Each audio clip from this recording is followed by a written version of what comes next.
Now, the rest of the story. There is a place on earth where terminating a human pregnancy, has always been morally acceptable, medically ethical, religiously inconsequential, and completely legal. And for the next 4 minutes, I'm taking you there. A doctor who lives there reports that more than 1/2 of the human family dies before it's born, that probably 3/4 of that number are the result of abortion by intent. Now, that would be 75% of all babies not carried to term, intentionally aborted. Another physician insists that a fetus has no volition, no mental or soul life until its lungs are expanded at birth, so if only for that reason he has no problem with abortion, even though his view on the subject does not truly express his culture's perspective, for in his country a fetus is generally considered a nonentity until its physical movement becomes apparent, either to the mother or to her doctor. They call this point at which life is at least suggested, they call that quickening. Before a fetus has quickened, it might as well not exist, even though a woman has otherwise good reason to suspect that she is pregnant. There, society has always been liberal when it comes to abortion, and even more so after the turn of the century. Auto-abortion was widely practiced. The information regarding auto-abortion is widely available in books and journals and magazines. Such literature even describes vividly, if it does not outwardly condone, methods of terminating a late pregnancy. The most widely read home medical guide goes so far as to list violent exercise and lifting weights and extensive stretching and jumping and falling or striking the stomach with great force. In literature which might be accessible to young children, methods are discussed.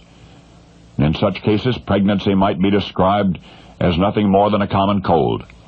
Abortion methods practiced are widely various. There is surgery, of course, dilation of the cervix, and so on. But there is an electric shock method as well.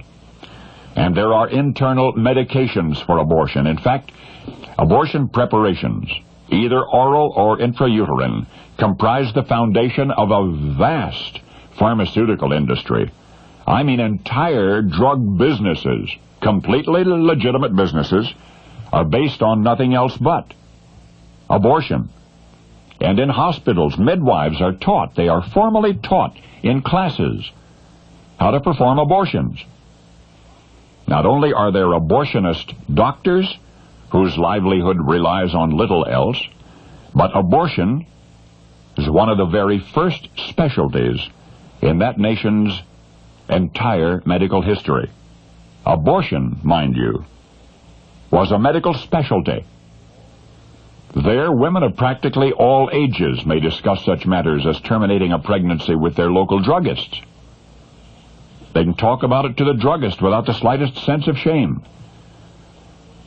Now, the place you have just heard described is nowhere to which you could move, for that place is on the pages of history. It no longer exists.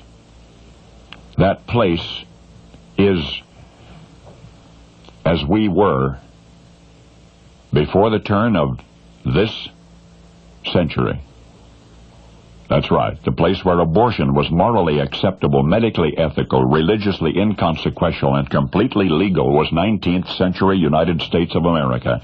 And now you know the rest of the story.